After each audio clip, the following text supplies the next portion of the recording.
సాక్షుల మాట మీద అయినను ప్రతి సంగతి స్థిరపరచబడుతుంది. ఏదైనా విషయాన్ని నమ్మాలంటే సాక్షులు కావాలని అంటారు కదా, అవునా కదా? ఏదైనా తీర్మానం చేయాలంటే కూడా ఒక నలుగురు పెద్దలు తీసుకొచ్చి వారిని కూర్చోబెట్టి ఆ సమస్యను పరిష్కరించి, ఇదిగో నలుగురు పెద్దల మధ్యలో ఈ తీర్మానాన్ని మేము స్థిరపరుస్తున్నాం అనే విషయాన్ని కూడా చెప్తారు. ఏదో కుటుంబాల కలహాలు వచ్చినప్పుడు కూడా మేము పెద్దలుగా మేము ఉన్నాం కదా అని చెప్పేసి ఇద్దరు ముగ్గురు సాక్షులుగా పెట్టి ఆ యొక్క సమస్య పరిష్కారం కొరకు ప్రయత్నం చేస్తారు, అవునా కదా?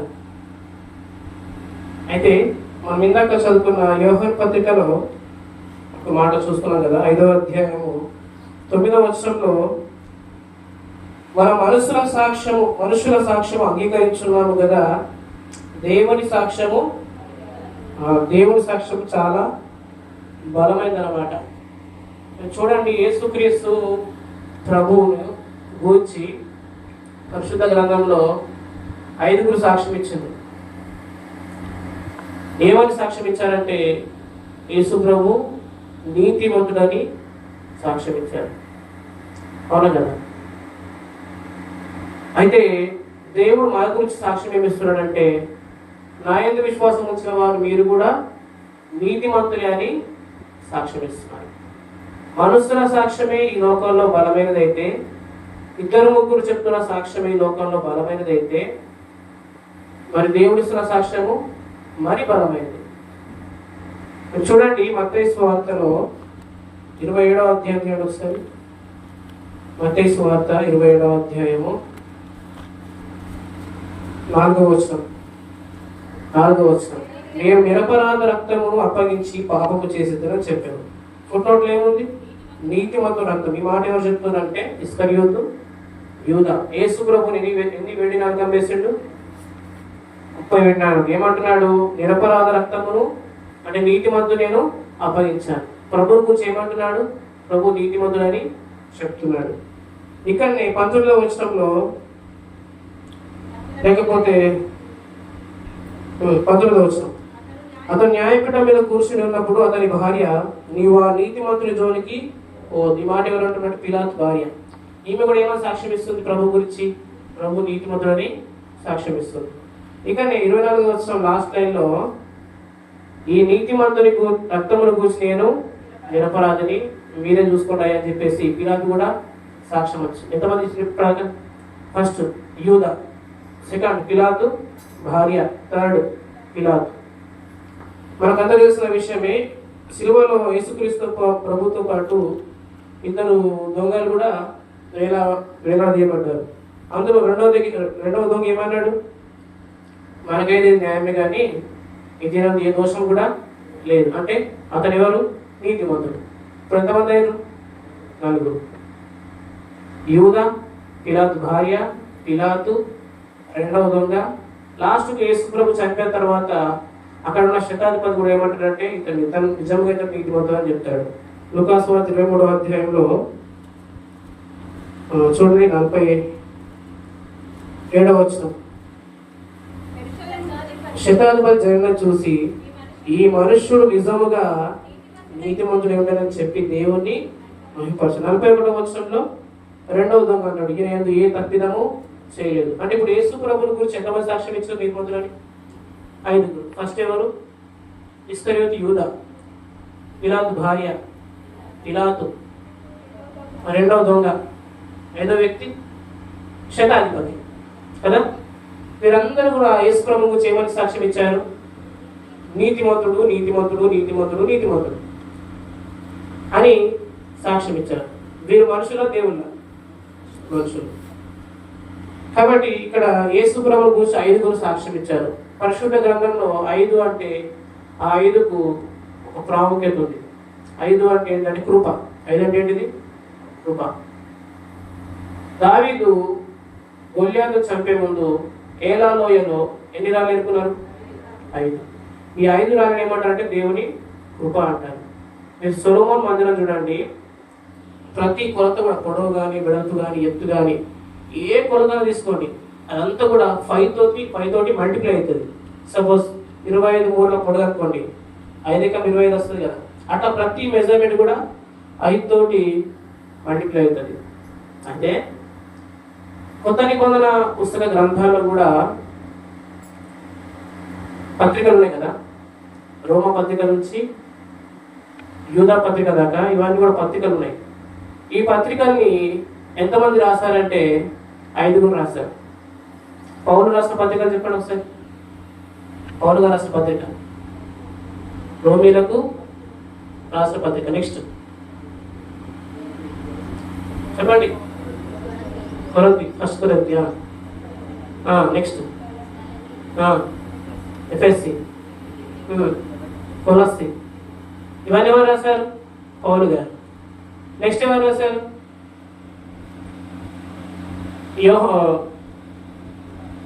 యూదా కూడా రాశారు, యూదా పత్రిక. యోహాన్ రాశాడు 3 పత్రికలు. పేతురు రాశారు 2 పత్రికలు. సో ఇందులో 5 మేజర్ పత్రికలు రాశారు. సో 5 అంటే అర్థం ఏంటంటే కృప. ప్రభు యేసుక్రీస్తు నీతిమంతులని 5 సాక్ష్యం ఇచ్చారు. అయితే 5 అంటే ఏం చెప్తున్నా? కృప అని చెప్తున్నా. సో మనం ఏ విధంగా నీతిమంతులమయ్యాం చూసుకున్నట్లయితే ఎఫెసీ పత్రిక 2:8 ఏముంటుందంటే, మీరు విశ్వాసము ద్వారా కృప చేతనే రక్షించబడ్డారు. తీతుకు రాసిన పత్రిక 3:6 ఒకసారి. తీతుకు రాసిన పత్రిక 3:6. చాలా అమ్మా, ఇక్కడ చూడండి, మనము ఆయన కృప వలన తీర్చబడతాము అనుందా, తీర్చబడ్డాము అని ఉందా? పాస్ట్ టెన్సా, ఫ్యూచర్ టెన్సా? ఇప్పుడు ఎవరి కృప ద్వారా మనము నీతిమంతులు తీర్చబడ్డాం? ఇప్పుడు ప్రభు నీతిమంతుడేనా? మనము నీతిమంతులమే కాదా? నీతిమంతులమే. పాపులమా? కాదు కాదు. మనము ఆయన సన్నిధిలో మనం ఎప్పటికి కూడా నీతిమంతులంగానే తీర్చబడుతున్నాం.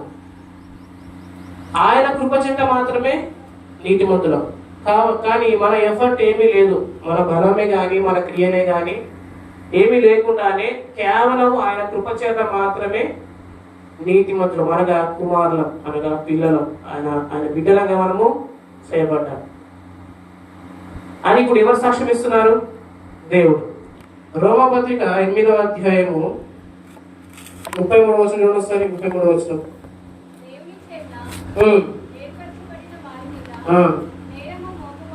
ఎవడు? ఇంకోసారి చదవమాట. నీతిమంతులుగా తీర్చువాడు దేవుడే. ఇప్పుడు మనం ఎవరు నీతిమంతులుగా తీర్చారు? దేవుడే తీర్చాడు. ఇది దేవుడే ఇస్తున్న సాక్ష్యం అన్నమాట. మరి నీతిమంతులు చేసింది ఎవరంటే దేవుడే నీతిమంతులు చేశాడు. ఇప్పుడు ఎవరైనా కానీ పాపులు అని నేరం మోపుతున్నారంటే వాడు దేవుని సంబంధి వాడన్నట్టుగా మనం లెక్కలు తెలుసుకోవాలి. కాబట్టి నీతిమంతులుగా తీర్చబడిన మనము సంఘానికి ఎందుకు వస్తున్నామంటే, సంఘంలో నీతిమంతుడికి ఏముందంటే స్వాస్థ్యం ఉంది. ఏముంది? స్వాస్థ్యం. అంటే మనము నీతిమంతులు తీర్చబడ్డప్పటికీ, పరిశుద్ధం అయినప్పటికీ ఈ లోకంలో మనం నీతిగా బ్రతకాలి, ఈ లోకంలో పరిశుద్ధంగా జీవించాలి. దానికి కావాల్సిన ట్రైనింగ్ లేకపోతే అదంతా కూడా ఎక్కడ ఇవ్వబడుతుంది అంటే చర్చ్లోనే ఇవ్వబడుతుంది. సంఘానికి ఎందుకు వస్తున్నామంటే మనము మన నీతిమంతులు చేసిన యేసు ప్రభువు గురించిన జ్ఞానం సంపాదించుకోవాలి. ఆ జ్ఞానం సంపాదించుకుంటున్నప్పుడు మనం ఈ లోకంలో ఎలా బ్రతకాలో ఆయన కృప బోధిస్తుంది. ఒకటి, ఆయన కృప ద్వారా నీతిమంతులమయ్యా. రెండోది, ప్రతిసారి ఆయన కృప తెలుసుకుంటే, ప్రతిసారి ఆయన ప్రేమ తెలుసుకుంటే ఈ లోకంలో మనం ఎలా బ్రతకాలో కూడా ప్రభు మనకి నేర్పిస్తాడు. తీతుకు రాసిన పత్రిక 2:వ చూడండి. పౌలు గారు, అపోస్తలుడైన పౌలు గారు తీతుకు రాసిన పత్రిక 2:11 11 ఏలైనగా సమస్త మనుషులకు దేవుని కృప ప్రత్యక్షమై ఏం బోధిస్తున్నాడు? 13 అనగా మహాదేవుడు మన రక్షకుడైన యేసుక్రీస్తు మహిమ యొక్క ప్రత్యక్షత కొరకు ఎదురు చూచు ఈ లోకములో స్వస్థ బుద్ధితో, నీతితో, భక్తితో బ్రతుకుచుండవాలని మనకు బోధిస్తుంది. అంటే ఇప్పుడు సంఘంలో కృప చెప్తున్న మాట ఏంటిది? సంఘంలో ప్రభు చెప్తున్న మాట ఏంటిదంటే, మీరు లోకానికి వేరుగా రక్షణ పొందారు, మీరు పరిశుద్ధ ప్రజలు, మీరు దేవుని బిడ్డలు. అయితే మీరు ఈ సంఘాన్ని బయటకు పోతే ఉన్నదంటే ఏంటిది? లోకం.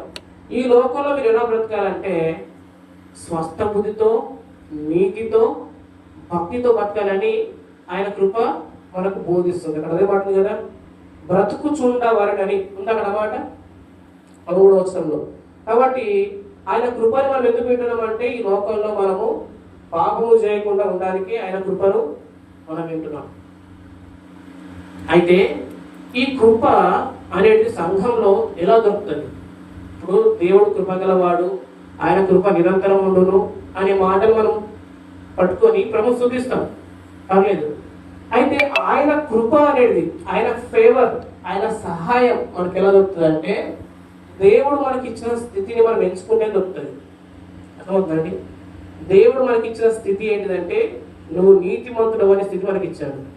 ఆ నీతిమంతులమని ఎవరైతే ఆ మంచి మనస్సాక్షి కలిగి ఉంటారో వారికి మాత్రమే కృపను ఇస్తాడు. పౌలు గారు రోమపత్రికలో రాస్తూ ఒక మాట అంటాడు, 5వ అధ్యాయం 21వ వచనంలో ఇలా అంటాడు. చూడొస్తారు 5వ అధ్యాయం 21వ వచనం. అయినను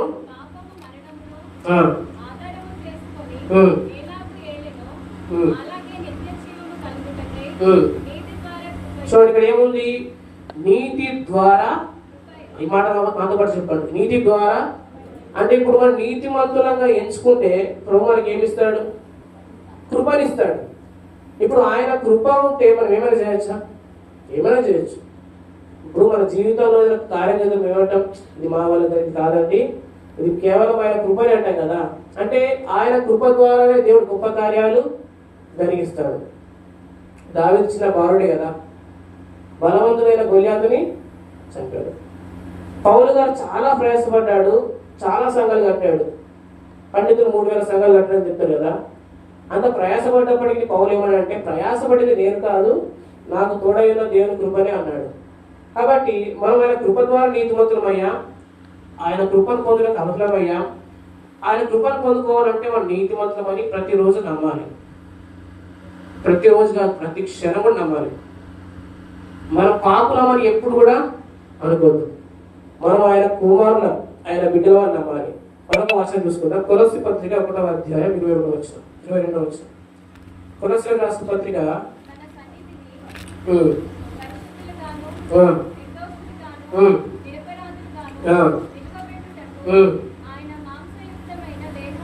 చూడండి, ఇక్కడ ఆయన సన్నిధిలో మనం ఎలా ఉన్నాం? దేవుని సన్నిధిలో నెంబర్ 1 పరిశుద్ధులం, నెంబర్ 2 నిర్దోషులం, నెంబర్ 3. ఇప్పుడు దేవుడు యేసుక్రీస్తు లోకానికి పంపించి మన కొరకు తనను అప్పగించి ఆయన కార్చిన రక్తం ద్వారా మనం నీతిమంతులుగా చేసి, ఆయన కృప ద్వారా నీతిమంతులుగా చేసి, ఇప్పుడు దేవుని సన్నిధిలో మనం ఎలా నిలబెట్టాడు? ఆయన నిర్దోషులుగా, నిరపరాధులుగా, పరిశుద్ధులుగా నిలబెట్టాడు. ఒకసారి ఏం జరిగిందంటే, మత్తయి సువార్త 4వ అధ్యాయంలో అపవాది అన్నాడు కదా, వాడు యేసు దగ్గరికి వచ్చి ఏమన్నాడంటే, నీవు దేవుని కుమారుడు అయితే ఈ రాళ్ళు, నెక్స్ట్ మళ్ళీ ఇంకోసారి, నీవు దేవుని కుమారుడు అయితే నాకు సాయిగా పడు, ఈ లోకరాజ్యాన్ని కూడా నీకు ఇస్తాడు. అంటే మన చుట్టూ వాడు ఎప్పుడు కాచుకొని ఉంటాడు కదా.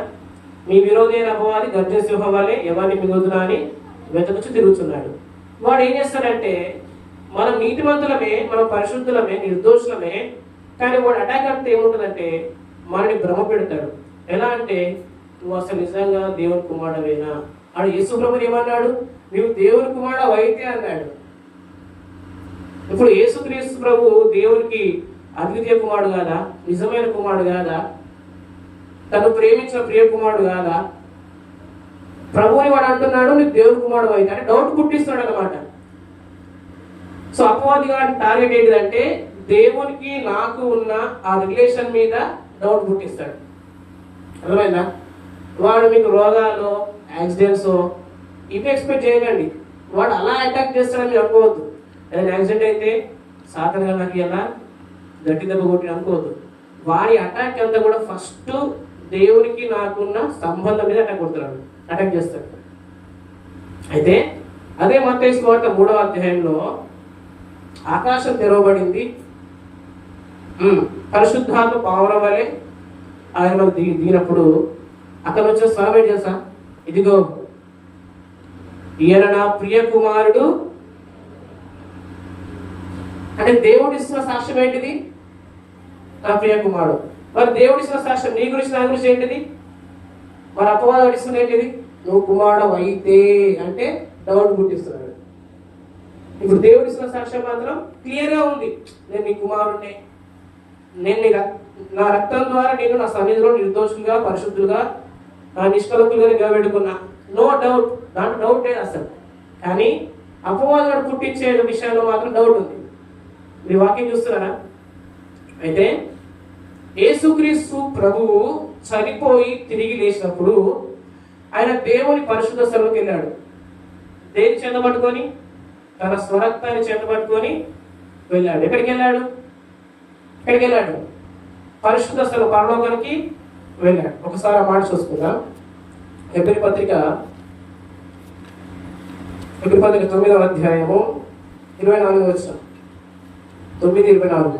అందువలన నిజమైన పరిశుద్ధ స్థలమును పోలి హస్తకృతమైన పరిశుద్ధ స్థలములను ప్రవేశింపలేదు గాని కనబడుటకు. ఇప్పుడు ప్రభు అయిన యేసుక్రీస్తు ఎక్కడ ఉన్నాడు?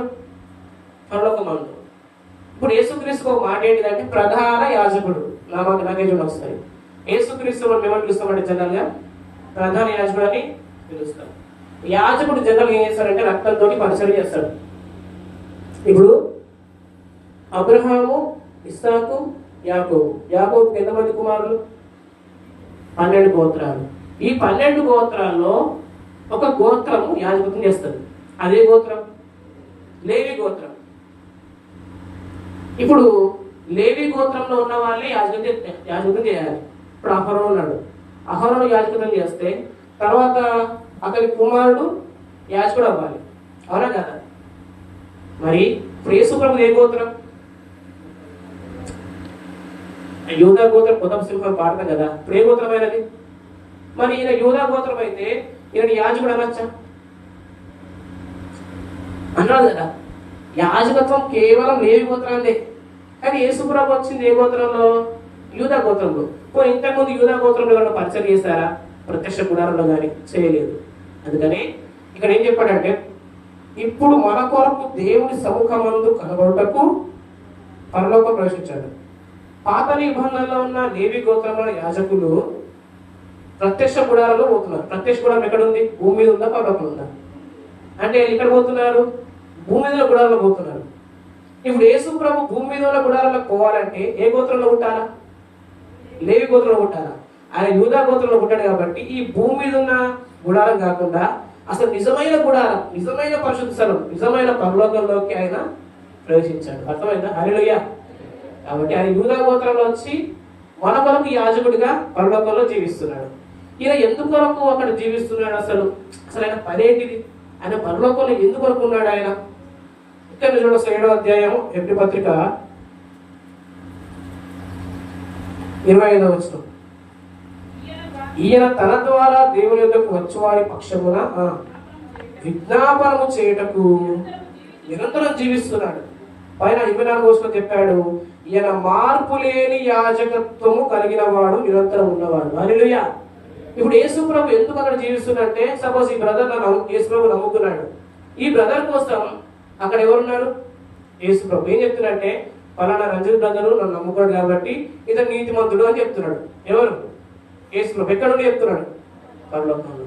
అంటే ఆయన పని ఏంటిది? పరలోకంలో నీ కొరకు నా కొరకు విజ్ఞాపన చేస్తున్నాడు. విజ్ఞాపనం అంటే ప్రార్థన. ఏం ప్రార్థన చేస్తున్నాడంటే ఈ బ్రదర్ నా కొరకు నా రక్తాన్ని ఆశ్రయించాడు కాబట్టి ఇతను నీతిమంతుడు, పలానా సిస్టర్ నన్ను ఆశ్రయించింది కాబట్టి నీతిమంతుడు అని ప్రభు యేసుక్రీస్తు అక్కడ యాంకరం చేస్తున్నాడు. యేసుక్రీస్తు చనిపోయి తిరిగి లేచి అక్కడికి వెళ్ళాడు కదా. ఈ భూమికి ఎవరు వచ్చారు? Very good. ఎవరు ఎక్కడ? పరిశుద్ధాత్మ వచ్చాడు. ఏ రోజు వచ్చాడు? పెంతెకోస్తు పండుగ దినాన వచ్చాడు. పెంతెకోస్తు పండుగ దినాన వచ్చిన తర్వాత భూమి మీద సంఘం స్టార్ట్ అయింది. ఏం స్టార్ట్ అయింది? సంఘం స్టార్ట్ అయింది. ఇప్పుడు ఎవరైనా కానీ మీలో ఉన్న ప్రతి ఒక్కరు కూడా ప్రభునందు విశ్వాసం ఉంచేవారు కదా. విశ్వాసం ఉంచిన ప్రతి ఒక్కరి హృదయం ఏమైందంటే కడగబడింది. మన హృదయంలో అప్పటికి ఆగమ చేసిన పాపం ఉందనుకోండి, లేదా మనం చేసిన పాపాలు కూడా ఉన్నాయి. అయితే ప్రభునందు విశ్వాసం వచ్చిన మనల్ని ప్రభువు ఫస్ట్ ఏం చేశాడు? మన హృదయాన్ని అడిగాడు. ఈ కడగబడిన హృదయంలోకి ఎవరు వచ్చారు? పరిశుద్ధాత్మ వచ్చాడు. హల్లెలూయా. ఎవరు వచ్చారు? నమ్మక ముందు పరిశుద్ధాత్ముడు బయట ఉన్నాడు, నమ్మిన తర్వాత లోపలికి వచ్చాడు. కొరింథీ పత్రికలో ఏముంటుందంటే, మీ దేహము ఆలయం ఉన్నదని మీరు ఎరగరా, మీలో ఉన్న పరిశుద్ధాత్మకు ఆలయం ఉన్నదని మీరు ఎరగరా. అంటే ఇప్పుడు మన దేహంలో ఎవరున్నారు? పరిశుద్ధాత్మ. పరలోకంలో ఎవరున్నారు? యేసుక్రీస్తు ప్రధాన యాజకుడు. ఇప్పుడు చెప్పండి, పరలోకంలో ప్రధాన యాజకుడు, హృదయంలో పరిశుద్ధాత్ముడు. ఈ పరిశుద్ధాత్ముడు ఏం చేస్తున్నాడు? అక్కడైతే నీతి బ్రదర్ నీతి మొదలు చెప్తుంది అక్కడ పరలోకంలో ప్రభు. మరి ఇక్కడ లోపల నాలో నీలో ఉన్న పరిశుద్ధాత్ముడు ఏం చేస్తున్నాడు? చూద్దాం ఒకసారి. యోహాను సువార్త 16వ అధ్యాయము. యోహాను సువార్త 16వ అధ్యాయం 8వ వచనం. ఆయన వచ్చి, ఆయన అంటే ఇక్కడ పరిశుద్ధాత్ముడు. ఎవరు? ఆ పరిశుద్ధాత్ముడు వచ్చిన తర్వాత ఏం చేస్తున్నాడు? పాపములు గూర్చియు నీతిని గూర్చియు ఒప్పుకొని చేయండి. చూడండి అమ్మ, 3 మాటలు ఇక్కడ. ఒకటి, నంబర్ 1 పాపములు గూర్చియు. ఇంకోసారి చెప్పండి, పాపములు గూర్చియు. దాన్ని వివరిస్తూ కింద చూడండి ఒకసారి ఇక్కడ 9వ వచనం. లోకులు నా యందు విశ్వాసం ఉంచలేదు కనుక.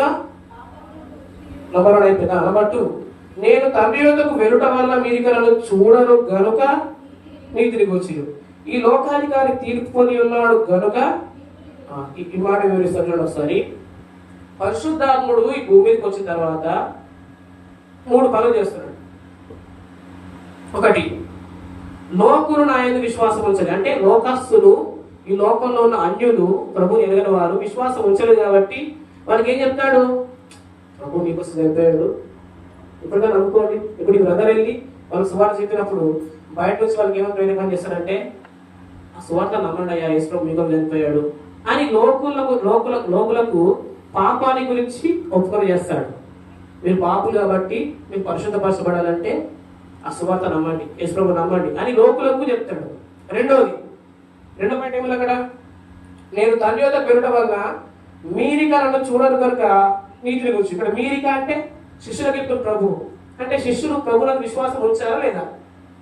ఉంచారు. అంటే నీతిమంతుడే కదా, నీతిమంతుడే కదా. ఇప్పుడు నీతిమంతులుగా ఉన్న వారికి ఏం చెప్తున్నాడు? నీతిని కూర్చొనిపోయేస్తున్నాడు. అంటే పరిశుద్ధాత్మ పని ఏంటిది? మీరు నీతిమంతులని చెప్తున్నాడు. ప్రభు పని ఏంటిది అక్కడ? అదే నీతిమంతులని విజ్ఞాపన చేస్తున్నాడు. పరిశుద్ధాత్మ ఏం చేస్తుంది ఇక్కడ? ఎందరైంది ఇప్పుడు? ఎందరైంది? ఇద్దరే కదా, అక్కడ ప్రధాన యాజకుడు, పరిశుద్ధాత్ముడు. వీరిద్దరు సాక్ష్యం ఒకటే. నీవు నీతిమంతుడవు, నేను నీతిమంతుడిని. సంఘంలో చేరవలసిన ప్రతి ఒక్కరు కూడా నీతిమంతుడు. ఇక్కడ 3వ మాట ఏముందంటే, ఈ లోకాధికారి తీర్పు పొంది ఉన్నాడు కనుక తీర్పును కూర్చుండు. అంటే లోకాధికారి అంటే సాతాను గాడు. వాడి ఆల్రెడీ తీర్పు జరిగిపోయింది. వాడికి వాడి దూతలకు నిత్య నరకమే. కాబట్టి వాడికి నరకం ఫిక్స్ అయిపోయింది. అంటే పరిశుద్ధాత్మ ముగ్గురు చెప్తున్నాడు. ఒకటి, పాపిని గురించి ఏమో నువ్వు సువార్త నమ్ము, నువ్వు నీతిమంతుడు అవుతావు. విశ్వాసం గురించి ఏమో నువ్వు నీతిమంతుడు కాబట్టి నువ్వు నీతిమంతుడు అని ఎంచుకొని చెప్తున్నాడు. 3వది, అపవాది గారు ఏమో నీకు ఆల్రెడీ డిసైడ్ అయిపోయింది నరకం అని చెప్పేసి తీర్పుల గురించి ఒప్పుకొని చేస్తున్నాడు. అయితే పాపి గురించి అపవాది గురించి పక్కన పెడితే ఇప్పుడు మన గురించి ఏం చెప్తున్నాడు? నీతిమంతుడు అని చెప్తున్నాడు. పరలోకంలో ప్రధాన యాజకుడు యేసుక్రీస్తు ఏం చెప్తున్నాడు? నీతిమంతుడు అని చెప్తున్నాడు. ఇప్పుడు ఎంతమంది సాక్షులు అయిపోయారు? 2 సాక్షులు అయ్యారు. 2-3 సాక్షులు ఉంటే ఏమైందని సంగతి స్థిరపరచబడుతుందని మనము ఇంతకుముందు వాక్యం చదువుకున్నాం కదా. ఇప్పుడు ఇది సంఘం, జీవం గల దేవుని సంఘం. మనమందరం కడగబడ్డాం, మనమందరం పరిశుద్ధులుగా తీర్చబడ్డాం, మనమందరము నీతిమంతులంగా చేయబడ్డాం. ఈ విషయం ఎవరు చెప్పాలా? ఈ విషయం ఎవరు చెప్పాలా? ఇలా మీరు కూడి వస్తున్న ప్రతిసారి ఎవరు చెప్పాలా? ఎవరు చెప్పాలంటే ఇక్కడ నిలబడ్డ వ్యక్తి చెప్పాలి, అంతే కాదు. సేవకుడు చెప్పాలి, మీరు కడగబడ్డ వారు, మీరు నీతిమంతులని. పౌలు గారు ఏ పత్రిక తీసుకోండి, మీరు కొరింథీయులకు రాసిన పత్రిక తీసుకున్నట్టయితే మొదటి అధ్యాయం మొదటి వచనంలో ఏమనంటే, మీరు క్రీస్తు యేసునందు పరిశుద్ధపరచబడిన వారే పరిశుద్ధులుగా ఉండకు పిలువబడిన వారని చెప్పాడు. అంటే కొరింథీయుల సంఘాన్ని పౌలు గారు ఇలా ట్రీట్ చేస్తున్నాడు, మీరు పరిశుద్ధులు అని చెప్తున్నాడు. పత్రిక రాసి ఇలా అంటాడు, రోమాలో ఉన్న ప్రియులకు అంటాడు. అంటే రోమిలను ఏమో చూస్తున్నాడు ఆయన, ప్రియులను చూస్తున్నాడు. ఫిలిప్పీలకు రాసి ఏమంటాడు, ఫిలిప్పీలో ఉన్న సకల పరిశుద్ధులకు అంటాడు. అంటే ఫిలిప్పీలో ఉన్న సంఘాన్ని ఏం చూస్తున్నాడు ఆయన, మీరు పరిశుద్ధులను చూస్తున్నాడు.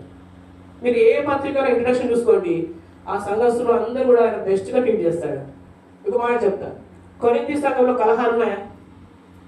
ఉన్నాయి కదా. మీరు కూడి వచ్చుట ఎక్కువ కీడుకే కానీ మేలు కాదన్నాడు. మీలో కలహములు ఉన్నాయని క్లోయ ఇంటి వారు ఎవరన్నా తెలుసు అన్నాడు. కొరింథీ పత్రిక 5వ అధ్యాయంలో మీలో జాగ్రత్త ఉందని వదంతి కలదంటాడు. అంటే కొరింథీ సంఘంలో కలహాలు ఉన్నాయి, వదంతులు ఉన్నాయి, డిస్టర్బెన్స్ చాలా ఉన్నాయి, సంఘాల్లో డిస్టర్బెన్సెస్ ఉన్నాయి. అయినప్పటికీ కొరింథీ సంఘాన్ని పౌలు కొరింథీలో ఉన్న పాపులారా అని అన్నాడు. ఎక్కడన్నా అన్నాడా? కొరింథీ సంఘం అని కాదు, ఏ సంఘానికి రాసినా కానీ పాపులారా అని అన్నాడా? యోహాను అన్నాడు సర్ప సంతానం అని కదా, ప్రభువు కూడా అన్నాడు కదా కొన్ని విషయాలలో. కానీ పౌలు గారు ఎప్పుడు కూడా అనలేదు. ఎందుకంటే ఒక విశ్వాసి యేసుప్రభు రక్తంలో కడగబడినట్లయితే అతను ఇప్పటికి కూడా నీతిమంతుడే. అతను నీతి అనేది పోయేది కాదు. రోమపత్రిక 6వ అధ్యాయము, ఇంకొక 5 నిమిషం ఉంది. రోమపత్రిక 6వ అధ్యాయము 8వ వచనం. మనము క్రీస్తుతో కూడా చనిపోయిన ఎడల మృతులలో నుండి లేచిన క్రీస్తు ఇకను చనిపోడు. అంటే ఇప్పుడు యేసుక్రీస్తు నీ కొరకు నా కొరకు నీతిగా ఉన్నాడు కదా, ఆయన చనిపోయే అవకాశం ఉందా మళ్ళీ? కాబట్టి మన నీతి పోయే అవకాశం కూడా లేదు. అర్థమైందా? ఆయన చనిపోయే అవకాశము లేదు. అట్ ద సేమ్ టైం మన నీతి అనే స్థితి కూడా పోయే అవకాశము లేదు. ఎందుకంటే ఈ నీతి నీ ద్వారా నా ద్వారా రాలేదు, కేవలమైన కృప ద్వారానే వచ్చింది. హల్లెలూయా కదా. కాబట్టి ఆ నీతి పోయేది కాదు. ఆ నీతిని గురించి ఇద్దరు సాక్ష్యం చూశారు. ప్రధాన యాజకుడు చెప్తున్నాడు, నా లోపలున్న పరిశుద్ధాత్ముడు చెప్తున్నాడు. సంఘంలో ఉన్న సేవకుడు ఏం చేయాలా? అదే విషయం చెప్పాలి. అర్థమైంది మీకు? ఇప్పుడు రక్షణ ఎన్నిసార్లు పొందుతాం మనం? ప్రభు ఎన్నిసార్లు నమ్ముతాం? ఒకటిసారి నమ్ముతాం కదా. ప్రభు నా కొరకు చనిపోయాడు, నా కొరకు లేచాడు, నేను నమ్ముతున్నా. ఆయన ప్రభు నోటితో ఒప్పుకుంటున్నా, హృదయాన్ని విశ్వసిస్తున్నా, నోటితో ఒప్పుకుంటున్నా. యేసు ప్రభు శిష్యుల పాదాలు నడుతూ ఇలా అన్నాడు. యోహాను సువార్త 13వ అధ్యాయంలో ఏమన్నాడంటే, స్నానం చేసిన వాడు కాళ్ళు కడుక్కుంటే సరిపోతుంది. ఏం చెప్పినమ్మా?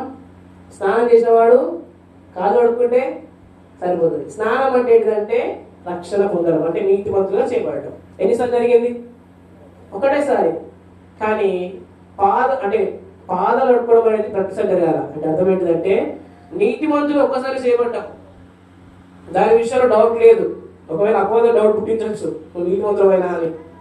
కానీ సంఘానికి వస్తున్న ప్రతిసారి సేవకుడు విశ్వాసుల పాదాలు అడగాల. ఎలా అడగాలంటే మీరు నీతిమంతులని అడగాలి. అర్థమవుతుందా మీకు? సేవకుడు సాక్ష్యం కూడా ఏముండాలంటే మీరు నీతిమంతులు, మీరు పరిశుద్ధులు, మీరు ప్రియులని చెప్పాలి. ఇప్పుడు ఎంతమంది సాక్ష్యం ఇస్తున్నారు? పరలోకంలో ప్రధాన యాజకుడు దేని ద్వారా సాక్ష్యం ఇస్తున్నాడు? రక్తాన్ని బట్టి. యాజకుడు ఏం చేస్తాడు? రక్తాన్ని బట్టి యాజకుడు చేస్తున్నాడు. పరిశుద్ధాత్ముడు ఏం చేస్తున్నాడు? మీరు నీతిమంతులని ఒప్పుకొని చేస్తున్నాడు. సంఘంలో సేవకుడు ఏం చేయాలి? నీతిమంతులని చెప్పాలా. దేని ద్వారా చెప్పాలా? వాక్యం ద్వారా చెప్పాలా. వాక్యాన్ని ఏమంటాం మనం? నీళ్లు అంటాం. ఏమంటాం? విన్నారు? వాక్యం నీళ్ళు అంటాం కదా, జలము లేదా ఉదకం అంటాం కదా. ఇప్పుడు ఈ ముగ్గురు సాక్ష్యము ఏమని ఉండాలి? నీతిమంతులనే ఉండాలి. ఇప్పుడు చూద్దాం వస్తుంది. మొదటి యోహాను పత్రిక 5వ అధ్యాయం. మొదటి యోహాను పత్రిక 5వ అధ్యాయం 7వ వచనం. అందరు తీసుకోండి. సాక్ష్యం ఇచ్చువారు ముగ్గురు. ఎంతమంది? అనగా ఆత్మయు నీళ్లును రక్తమును, ఈ ముగ్గురు ఏకీభవించి. అంటే మీరు ముగ్గురు ఎవరు? ఒకటే అన్నమాట. అంటే సంఘంలో సేవకుడు, పరలోకంలో ప్రధాన యాజకుడు, మన దేహంలో ఉన్న పరిశుద్ధాత్ముడు ఒక్కటే. అంటే ఈ ముగ్గురు చెప్పే మాట ఏంటిది? ఒకటే సాక్ష్యం. ఇప్పుడు ఇక్కడ చూడండి, ముగ్గురు అనగా ఆత్మయు, మనలో ఎవరున్నారు? ఆత్మప్రభు, ఆయన చెప్తున్నాడు. నెక్స్ట్ నీళ్ళతో ఎవరు చెప్తారు? అంటే వాక్యంతో ఎవరు చెప్తారు? సేవకుడు. నెక్స్ట్ రక్తంతో ఎవరు చెప్తారు? అవునా కదా? ఇప్పుడు ఈ ముగ్గురు ఏ సాక్ష్యం ఇస్తున్నారు? మనం నీతిమంతులమని సాక్ష్యం ఇస్తున్నారు. మనం మొదలు చదువుకున్న మాట ఏంటిది? 2-3 సాక్షుల ముందర ప్రతి సంగతి స్థిరపరచబడుతుంది. హల్లెలూయా. ఇప్పుడు నీతిమంతులు అనే విషయంలో డౌట్ ఉందా? డౌట్ ఎప్పుడు వస్తుంది అంటే, ఇప్పుడు యేసుప్రభు తప్పు చెప్పడు, నీలో ఉన్న పరిశుద్ధాత్మ తప్పు చెప్పడు. తప్పు చెప్పే వ్యక్తి ఎవరై ఉంటారు? సేవకుడై ఉంటాడు. అర్థమవుతుందా? అంటే ఈ సేవకుడు పరిశుద్ధాత్మ ద్వారా నడిపించబడకపోతే ఎవరితో నడిపించబడతాడు? సాతాను ద్వారా నడిపించబడతాడు. ఈ సాతాను గారు ఏం చెప్తాడు? నీతిమంతుడు వేనా డౌట్ పుట్టిస్తాడు. అంటే ఇప్పుడు అపవాది చేత నడిపించబడుతున్న సేవకుడు మనకు డౌట్ పుట్టిస్తాడు. అర్థమైందా? పరిశుద్ధాత్మతో నడిపించబడితే పరిశుద్ధాత్ముడు ఏం చెప్పాడు యేసు ప్రభు గురించి? ఇదిగో ఈయన నా ప్రియ కుమారుడు, ఇతడు. అంటే పరిశుద్ధాత్ముడు చెప్పే సాక్ష్యం క్లియర్గా ఉంటుంది. అలాగే పరిశుద్ధాత్మ ద్వారా చెప్తున్న సేవకుల సాక్ష్యం కూడా క్లియర్గా ఉంటుంది. హల్లెలూయా. కాబట్టి ఈ ముగ్గురు ఏం చెప్తున్నారు? నువ్వు నీతిమంతుడవు, పరిశుద్ధుడవు, కడగబడిన వారని చెప్తున్నాడు. కొరింథీ సంఘంలో కూడా పౌలు అన్నాడు, మీరు పులిపిండి లేని వారని చెప్పాడు. ఏం చెప్పాడు? మీరు పరిశుద్ధపరచబడ్డారని చెప్పాడు 6:11. మీ దేహము దేవుని వల్ల మీకు అనుగ్రహించబడి మీలో ఉన్న పరిశుద్ధాత్మకు ఆలయం ఉండలేదా అన్నాడు. కాబట్టి పిల్లారా, మనం నీతిమంతులం అని చెప్తేనే మనకు దేవుడు గ్రేస్ ఇస్తాడు. ఏమిస్తాడు? కృప ఇస్తాడు. కృప ఎంతమంది కావాలి? నా టైం అయిపోయింది. నా కృప ఎంతమంది కావాలి? కృప అంటే ఏంటిదంటే సమయోచితమైన సహాయం. ఏంటిది? ప్రభు ప్రతి విషయంలో సహాయం చేయవద్దా? మన సిస్టర్ విషయంలో సహాయం చేశాడు, గృహాన్ని స్టార్ట్ చేసుకోవడానికి.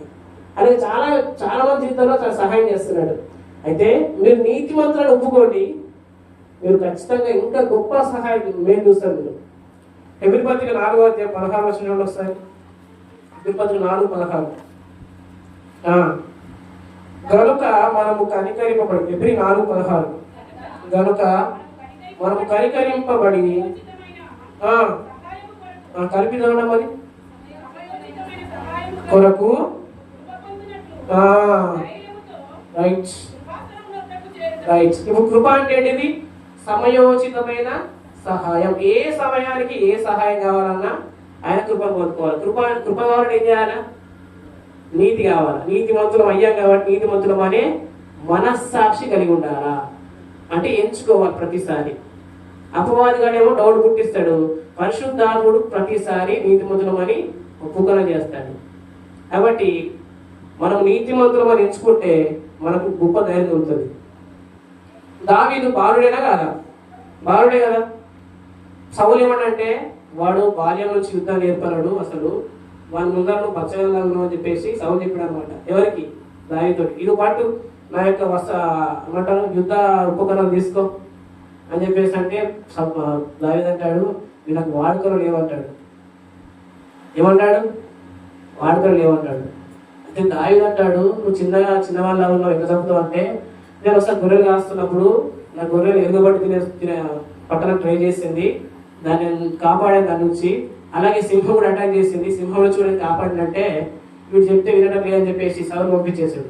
ఏం చేస్తాడు? 5 రాళ్ళు తీసుకొని ఒక రాయి తీసుకొని వేసేసాడు. అక్కడ ఒక మాట అంటాడు, జీవముగా దేవుని సైన్యం తిరస్కరించుటకు ఏర్పాటు. అంటే ఇప్పుడు ఇశ్రాయేలు సైన్యాన్ని, ఇశ్రాయేలు ప్రజల్ని దావీదు ఎలా చూస్తున్నాడు? మీరు జీవముల దేవుని బిడ్డలు, అంటే మీరు నీతిమంతులని చూస్తున్నాడు. అంటే ఆ కాన్షియస్ తోటి చూస్తున్నాడు. ఇప్పుడు వాస్తవంగా ఇక్కడ బలవంతుడు ఎవడు? దావీదా గొలియాతా? కరెక్ట్ చెప్పండి. ఇప్పుడు విన్న వాక్యం అంటే చెప్పండి. దావీదే బలవంతుడు.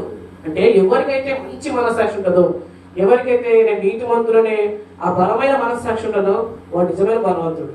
హల్లెలూయా. ఒకసారి లాస్ట్ రిఫరెన్స్ గా ఊహించుకుందాం. సమయం రాసిన మొదటి గ్రంథం 17వ అధ్యాయము 17వ అధ్యాయము 33వ వచనం. సౌలు 33 సౌలు ఈ ఫిలిష్తీయుని ఎదుర్కొని వారితో పోట్లాడటకు నీకు బలము చాలదు, నీవు బాలుడు అని ఏమన్నాడు? మన తెలంగాణ భాష చెప్పాలంటే ఇంకా వేలా చెప్తారు వచ్చగా ఇవ్వాలంటే. నెక్స్ట్ ఇంకేమన్నాడు చూడండి. ఆ తర్వాత దావీదు పోతా ఉన్నప్పుడు 55వ వచనంలో సౌలు దావీదు ఫిలిష్తీయునికి ఎదురుగా పోట చూసినప్పుడు తన సైన్యాధిపతి అయిన అబ్నేరు పిలిచి, అబ్నేరు ఈ యవ్వనుడు ఎవరి కుమారుడు అంటే ఏమంటున్నాడు? నెక్స్ట్ ఫస్ట్ బాలుడు అన్నాడు, నెక్స్ట్ ఎవరుడు అన్నాడు, నెక్స్ట్ ఏమన్నాడు? అబ్నేరు రాజా నీ ప్రాణంతోడు నాకు తెలియదనను. 50వ వచనం అందుకు రాజు ఈ పడుచువాడు ఎవరి కుమారుడు అన్నాడు. లెవెల్స్ ఏమైనాయి అంటే మన మనస్సాక్షి బలంగా ఉంటే మన లెవెల్స్ కూడా పెరుగుతాయి. సౌలు 1000 కొలది గాను, దావీదు 10,000 కొలది గాను. లెవెల్ పెరిగిందా లేదా? నాట నుంచి సౌలు దావీదు మీద విషం చూపు నిలిపాడు. 2 సార్లు ఈటతోటి సంపేద్దామని ట్రై చేశాడు. కాబట్టి ఇలా మన లెవెల్స్ దేవుడు ఏం చేస్తాడు? హెచ్చిస్తాడు. ఎప్పుడంటే మీరు నీతిమంతులని ఒప్పుకుంటేది. మీరు నీతిమంతులను ఒప్పుకోలేడానికి పరలోకంలో ప్రధాన యాజకుడు ఉన్నాడు, మీ లోపల పరిశుద్ధాత్ముడు ఉన్నాడు, సంఘంలో చెప్పే వ్యక్తి కూడా అది మాట చెప్తున్నాడు. సంఘంలో చెప్పే సేవకుడు నీళ్ళతో పరిచయం చేస్తున్నాడు, వాక్యంతో. పరలోకంలో ప్రధాన యాజకుడు యేసుక్రీస్తు రక్తంతో పరిచయం చేస్తున్నాడు, నీలో ఉన్న పరిశుద్ధాత్ముడు కూడా అది పని చేస్తున్నాడు. కాబట్టి నువ్వు నీతిమంతులను ఎంచుకున్నప్పుడు నీ కృప కలుగుతుంది. కృప అంటే ఏంటంటే సమయోచితమైన సహాయము. దావీదు చేతిలో 5 రాళ్ళు ఉన్నాయి. 5 అంటే కృప, కృప అంటే సమయోచితమైన సహాయం. హల్లెలూయా. ప్రభు స్తోత్రం. ప్రభు మాట దీవించుగాక. క్షమించండి 5 నిమిషాలు.